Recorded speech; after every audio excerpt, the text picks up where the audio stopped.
आपका स्वागत है मूवी रिकैप चैनल में। कुछ कहानियां ऐसी होती हैं जो दिल को छू जाती हैं और कुछ कहानियां दिल को चीर जाती हैं। आज हम आपको एक ऐसे योद्धा की दास्तां सुनाने जा रहे हैं जो ना कोई सैनिक है और ना ही राजा। वो एक घोड़ा है जिसका नाम जॉय है। और ये कहानी सिर्फ एक घोड़े की नहीं, ये एक इंसानियत, दोस्ती और जंग की सबसे अनमोल दास्तां है। तो आइए शुरू करते हैं। इस मूवी का नाम है वॉर हॉर्स। 1914 की बात है। देवोन का एक छोटा सा लड़का एल्बर्ट नेराकॉट अपने पड़ोसी के यहाँ एक घोड़े के बच्चे को पैदा होते देखता है।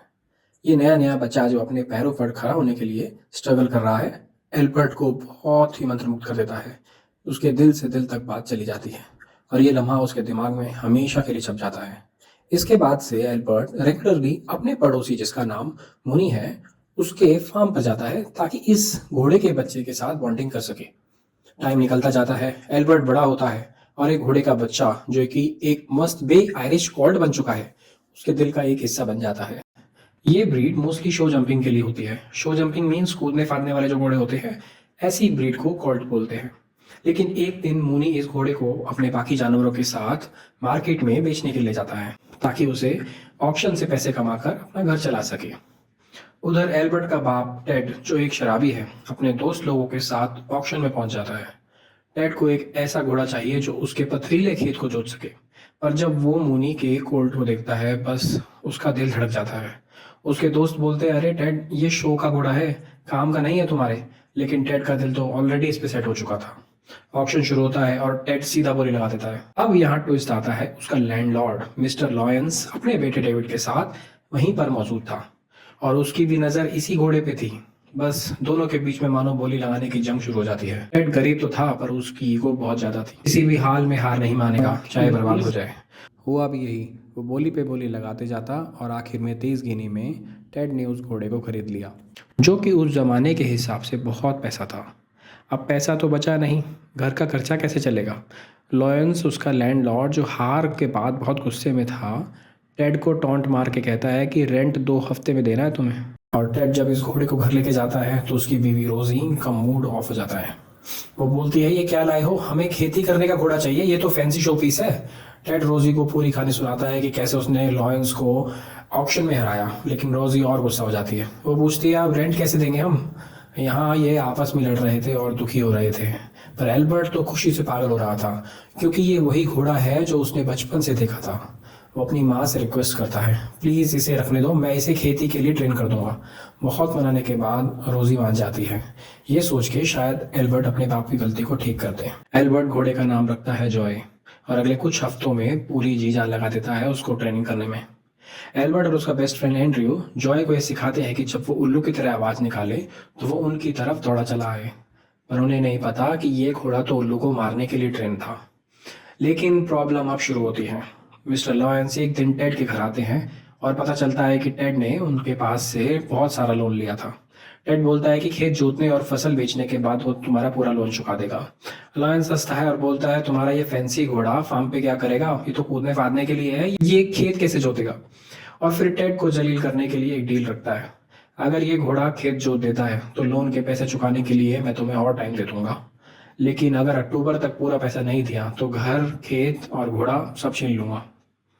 टेड जो अब फ्रस्ट्रेट हो चुका था अपने फार्म में जाता है और जॉय पे कॉलर डालने की कोशिश करता है ताकि खेत जोत सके। लेकिन जॉय गुस्सा हो जाता है और उसे धक्का दे देता है। एल्बर्ट वहां पहुंचता है और अपने घोड़े को जैसे तैसे शांत करता है। वो अपने पापा से प्रॉमिस करता है, मैं जॉय को खेत जोतना सिखा दूंगा, मुझ पर विश्वास रखो। जैसे जैसे दिन निकलते हैं एल्बर्ट जॉय का ट्रस्ट जीतने में सफल हो जाता है और उस पर आखिरकार कॉलर डाल ही देता है, जो कि बहुत मुश्किल काम था। उसने ये काम बहुत प्यार से और बहुत तसल्ली बख्श होकर किया था। हर रोज वो उसे खेत में ले जाता और जोतने की प्रैक्टिस कराता। एक दिन मिस्टर लॉयंस और कुछ गांव वाले एल्बर्ट की प्रोग्रेस देखने आते हैं। प्रेशर में एल्बर्ट एक चाबुक उठा लेता है और जमीन पे मारता है, जिससे जॉय डर जाता है और वो एल्बर्ट को जमीन पे घसीटता हुआ ले जाता है। एल्बर्ट फिर भी हार नहीं मानता पर उसका कोई फायदा नहीं होता, वो बार बार फेल हो जाता। फिर एकदम से बारिश शुरू हो जाती है और लॉयंस खुशी से बोलता है, डैड तुम हार गए, ये घोड़ा कुछ नहीं कर पाया, मैंने कहा था ये खेत नहीं जोत पाएगा, अब तुम्हें सब कुछ मेरे नाम करना होगा। लेकिन एल्बर्ट नोटिस करता है कि बारिश ने जमीन को सॉफ्ट कर दिया है। वो जॉय को और इनकरेज करता है और फाइनली जॉय खेत जोतना शुरू कर देता है। गांव वाले तालियां बजाते हैं और लॉयंस को अपनी हार एक्सेप्ट करनी पड़ती है। वो टेड को लोन के लिए थोड़ा और टाइम देता है, लेकिन दिल से खुश नहीं होता। बाद में एल्बर्ट और उसकी माँ रोजी खलियान में बात कर रहे होते हैं। एल्बर्ट अपने बाप के शॉर्ट टेम्पर्ड और शराब की आदत को ब्लेम करता है इन सब मुसीबत के लिए। रोजी फिर उसे टेड के पास्ट के बारे में बताती है कि जो वो कभी डिस्कस नहीं करता था। वो एल्बर्ट को टेड के मेडल्स दिखाती है जो उसने सेकेंड वर्ल्ड वार में जीते थे। टेड को युद्ध में सीरियस इंजरी हुई थी और उसने अपनी बहादुरी के लिए मेडल भी जीते। रोजी एक पताका भी दिखाती है और बताती है कि टेड को अपने युद्ध के कामों पर गर्व नहीं है। उसने ये मेडल्स और पेनेंट फेंक दिए थे, बट रोजी ने छुपा कर रखे। ये सुन के एल्बर्ट के दिल में अपने पापा के लिए नई इज्जत जाग जाती है। वो पताका अपने पास रखता है और देखता है कि टेड खेत में बीज बो रहा है। लेकिन अब मुसीबत और बढ़ने वाली थी। एक और कहानी में ट्विस्ट आने वाला था। कुछ हफ्तों बाद देवोन में एक बहुत बड़ा तूफान आता है। सुबह टेड देखता है कि उसकी पूरी फसल बर्बाद हो चुकी है। अब उसके पास जॉय को बेचने के सिवा कोई चारा नहीं है। अगले ही दिन एल्बर्ट जब वह मार्केट में था तब एक सोल्जर मोटर बाइक पे आता है और बताता है कि गवर्नमेंट ने जर्मनी के खिलाफ युद्ध डिक्लेयर कर दिया है। वर्ल्ड वॉर 1 शुरू हो चुका है। एल्बर्ट ये खबर लेकर घर जागता है, लेकिन वहां देखता है कि उसकी माँ किचन में रो रही है। वो पूछता है कि पापा कहाँ हैं, लेकिन रोजी चुप हो जाती है। एल्बर्ट खेतों में दौड़ता है और देखता है कि जॉय गायब है। मार्केट में वापस जाके पता चलता है कि टेड ने जॉय को ब्रिटिश आर्मी के कैप्टन जेम्स निकोलस को बेच दिया। एल्बर्ट जेम्स से बोलता है कि मुझे भी आर्मी में भर्ती होना है क्योंकि मैं जॉय के पास रहना चाहता हूँ, लेकिन उसकी उम्र कम होने की वजह से जेम्स उसे रिजेक्ट कर देता है। फिर भी वो जॉय के पास जाता है, अपने पापा का पेरेंट उसकी लगाम में बांध देता है और प्रॉमिस करता है मैं तुझे ढूंढ लूंगा और वापस लेके आऊंगा। कैप्टन एल्बर्ट को भरोसा दिलाता है कि उसका ख्याल रखेगा। जॉय को मिलिट्री स्टेबल में ले जाया जाता है, जहां उसकी दोस्ती एक बहुत ही शानदार ब्लैक हॉर्स टॉप थॉर्न्स हो जाती है, जो एक बहुत हाई रैंकिंग ऑफिशियल का घोड़ा था जिसका नाम मेजर जेमी है। दोनों घोड़ों में एक दिन रेस होती है और जॉय टॉप थॉर्न को हरा देता है। दोनों घोड़े साथ में मिलिट्री ट्रेनिंग लेते हैं और एक दूसरे के क्लोज हो जाते हैं। कैप्टन निकोलस जॉय के स्केचेस बनाता है और एल्बर्ट को भेजता है ताकि उसका दिल हल्का हो और वो जान सके कि जॉय बिल्कुल ठीक है। जब वर्ल्ड वॉर 1 फुल ऑन चालू हो जाता है, जॉय और टॉप थॉर्न को फ्रांस भेज देते हैं। मेजर जेमी के अंडर ब्रिटिश सोल्जर्स बैटलफील्ड की तरफ बढ़ते हैं कि वो जर्मन्स को चकमा दे देंगे। पहले तो ऐसा लगता है प्लान काम कर गया, लेकिन जर्मन्स ने जंगल में मशीन गन छुपा रखी होती हैं। ये एम्बुश ब्रिटिश आर्मी को पूरा भचक्का कर देता है। कैप्टन निकोलस और मेजर जेम मारे जाते हैं, लेकिन जॉय और टॉप थॉर्न जर्मन्स के कब्जे में आ जाते हैं और बच जाते हैं। बैटल के बाद एक 14 साल के जर्मन सोल्जर माइकल को जॉय और टॉप थॉर्न को एम्बुलेंस के तौर पे यूज करने का काम दिया जाता है। दोनों घोड़े इंजर्ड सोल्जर्स को हॉस्पिटल तक ले जाते हैं, दिन रात काम करते हैं। कुछ टाइम बाद माइकल को बैटल फ्रंट पे भेजा जाता है और उसके बड़े भाई गुंथर को घोड़ों के साथ रहने का ऑर्डर मिलता है। गुंथर को डर है कि माइकल फ्रंट पे मारा जाएगा क्योंकि वो अभी छोटा था। अगले दिन जब जर्मन ट्रूप्स मार्च करते हैं, गुंथर अपने भाई के साथ दोनों घोड़े को लेकर वहां से भाग जाता है, लेकिन वो अपने पोस्ट पे नहीं जाते। दोनों कैंप से भाग जाते हैं। रात बिताने के लिए वो एक फार्म के विंड मिल में छुप जाते हैं, लेकिन उनका बहुत बुरा लगता। 2 जर्मन सोल्जर्स उन्हें ढूंढ लेते हैं। दोनों भाइयों को आर्मी से भागने के लिए विंड मिल के बाहर ही वो गोली मार देते हैं। अगली सुबह एक फ्रेंच ऑर्फन लड़की एमिली विंड मिल में दोनों घोड़ों को पाती है। उससे जॉय का पेनेंट भी मिलता है जो वो अपने पास रखती है। एमिली अपने दादाजी के साथ नियर बाय फार्म पे रहती थी। एक दिन जर्मन सोल्जर्स उनके फार्म पर आते हैं और सारा फूड और सप्लाईज लूट लेते हैं।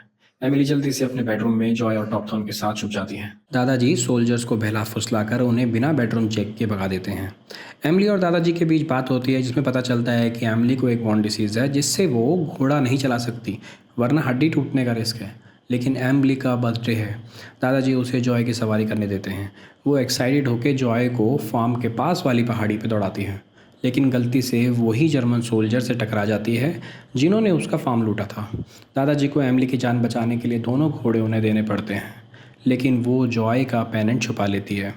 अब जॉय और टॉप थॉर्न को जर्मनी की भारी तोपों को खींचने के लिए मजबूर किया जाता है। घोड़ों को इतना काम कराया जाता है कि वे थक के चूर हो जाते हैं या कई घोड़े तो मर जाते थे। उनकी देखभाल जर्मन का एक फ्रेडरिच हेलियन करता है जो घोड़ों से बेइंतहा प्यार करता है और उन्हें बचाने की कोशिश भी करता है। लेकिन जर्मन कैंप का कैप्टन कोई रहम नहीं करता, वो सभी कमज़ोर घोड़ों को गोली मार देता था। 1918 तक एल्बर्ट और एंड्रयू ब्रिटिश आर्मी में भर्ती हो चुके हैं। वो सोमने की सेकेंड बैटल में हैं मिस्टर लॉयंस के बेटे डेविड के अंडर। डेविड और एल्बर्ट के बीच कोई प्यार नहीं था। डेविड हर बार एल्बर्ट का मजाक उड़ाता और उसके उल्लू जैसी आवाज़ निकालने पे हंसता। लेकिन एल्बर्ट ये आवाज इसलिए निकालता था ताकि जॉय सुन ले और वापस आ जाए। डेविड कहता, ये भूसे के अंदर सुई ढूंढने जैसा मुश्किल है, तुम्हें जॉय नहीं मिलेगा। एक दिन अचानक से एक बॉम्ब ब्रिटिश की खाई के पास फटता है और डेविड ऑर्डर देता है दुश्मनों पर अटैक करने का। अपने सारे डिफरेंसेस भूल के एल्बर्ट और डेविड को साथ में लड़ना पड़ता है। एल्बर्ट एक जर्मन सोल्जर को मार देता है जो मशीन गन के साथ एक बॉक्स में छुपा हुआ था, जिसकी वजह से कुछ British soldiers Albert and Andrew के साथ दुश्मनों की खाई तक पहुंच जाते हैं। पर वहां पे कुछ ऐसा होता है जो किसी ने सोचा नहीं था। ठीक एंड्रयू के पीछे एक मस्टर्ड गैस का बॉम्ब फटता है और वो इतनी तबाही मचा देता है जैसे किसी ने पहले देखी ना हो। उधर फ्रेडरिच देखता है कि जर्मन ट्रूप्स रिट्रीट कर रहे हैं। वो सालों तक जॉय और टॉपथॉर्न को जिंदा रखता है, लेकिन इतने क्योस में टॉपथॉर्न थक के मर जाता है। फ्रेडरिच को दूसरे सोल्जर्स खींच के ले जाते हैं और जॉय एक टैंक के सामने अकेला खड़ा होता है। वो टैंक के ऊपर से कूद कर भागता है और नो मैंस लैंड की तरफ भागने लगता है। सोमने के टूटे फूटे शहर से गुजरता हुआ ब्रिटिश और जर्मन ट्रेंचेस के बीच कांटेदार तारों में फंस जाता है। रात को दोनों साइड्स के सोल्जर्स जॉय को देखते हैं। एक British soldier Colin white flag लेके नो मैंस लैंड में जाता है। एक German soldier Peter wire cutters लेके आता है और दोनों साथ में जॉय को छुड़ाते हैं। जर्मन बोलता है घोड़ा उसका होगा, लेकिन कॉलिन कहता है मैं पहले आया। वो कॉइन टॉस करते हैं और कॉलिन जीत जाता है। जॉय को कॉलिन अपनी साइड ले जाता है।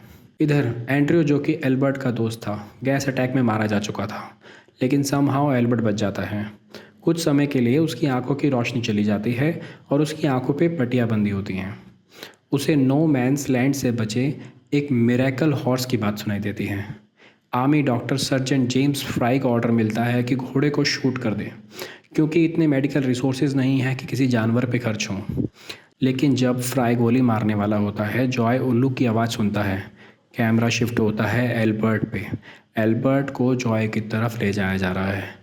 वो दोबारा आवाज़ करता है और जॉय अपने पुराने दोस्त से मिलने के लिए दौड़ा चला आता है। एल्बर्ट आंखों पे पट्टियां लगी होने के बावजूद जॉय के शरीर के निशान को परफेक्टली बताता है। सोल्जर्स घोड़े को धोते हैं और हर मार्क एग्जैक्टली वैसा ही होता है जैसा एल्बर्ट ने बताया था। डॉक्टर बोलता है हम इस घोड़े का ख्याल रखेंगे। कुछ महीने बाद एल्बर्ट और जॉय दोनों ठीक हो जाते हैं और तब तक वर्ल्ड वॉर 1 भी ख़त्म हो चुका है।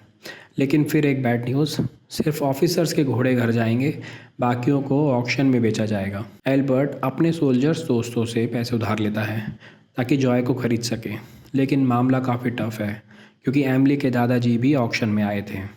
एमिली मर चुकी थी और उसकी याद में उन्हें घोड़ों को खरीदना था।